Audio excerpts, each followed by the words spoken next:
Okay, I'm Annisa Rhimadani. I'm from International Relation 20, Riau University.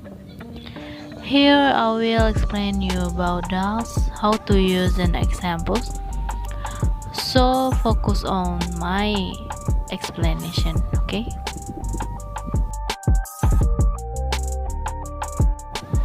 MDAS is a punctuation that is visually like an NDAS, but longer and has different function. The length is described as the length of the AM. NDAS.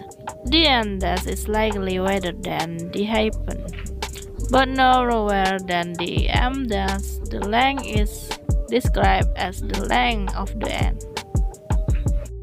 So, here are explanation and examples for when we can use dash, and the explanation for number 1 and 2 is special for M dash.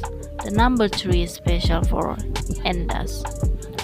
I hope you can understand this.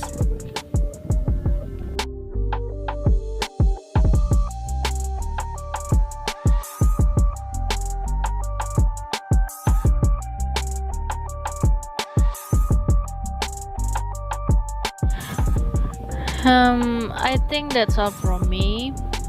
If you don't understand, you can ask me by the comment column. Thank you for watching.